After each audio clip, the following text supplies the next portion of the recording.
In one of the biggest cases of the conservative majority court's 9-month term, the justices, just 2 years after legalizing gay marriage, must decide whether Phillips' action was constitutionally protected and he can avoid punishment for violating Colorado anti-discrimination law.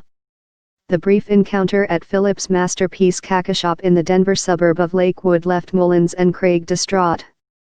They filed a successful complaint with the Colorado Civil Rights Commission, the first step in the 5-year-old legal battle that the 9 justices will resolve in a ruling due by the end of June.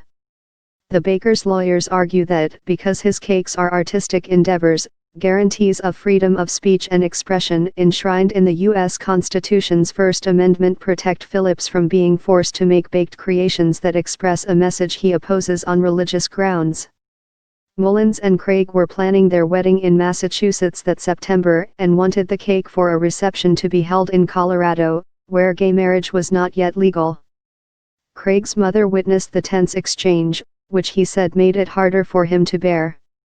"I ended up starting to cry because I felt really bad and overwhelmed that my mom had to see me go through this. I guess it was the feeling of helplessness," Craig said in an interview.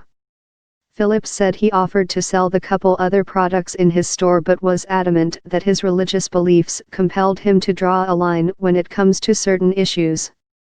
"I serve everybody that comes in my store is welcome in my store," Phillips said in an interview.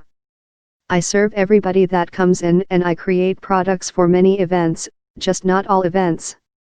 Based on his Christian beliefs, Phillips said he also refuses to make Halloween cakes as well as baked goods that denigrate other people.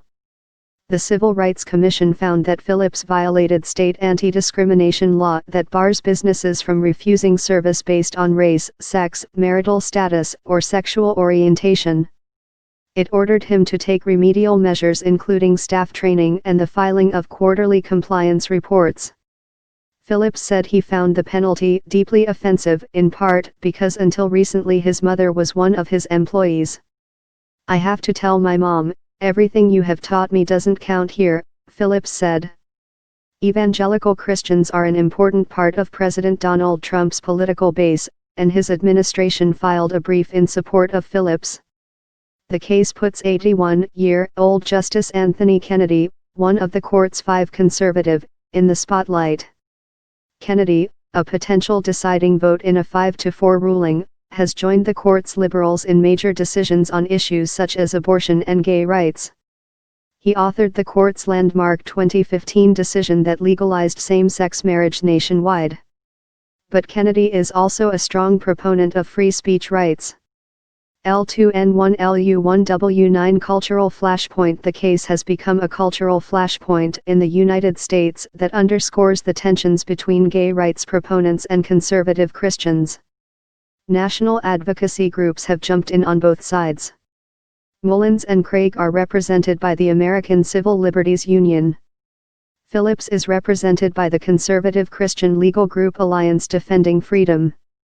In this case and others involving such issues as abortion, union dues, and campaign funding, conservatives have relied on free speech arguments before the Supreme Court, but the issue of religious liberty still looms large. This is about will the U.S. Supreme Court decide that the fundamental freedoms and liberties that Americans have taken for granted for 200 years are still valid, said Phillips' lawyer, Kristen Wagoner.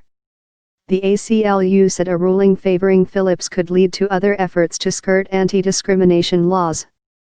They are asking for a constitutional right to discriminate, ACLU lawyer Louise Melling said. This is not a case about a cake.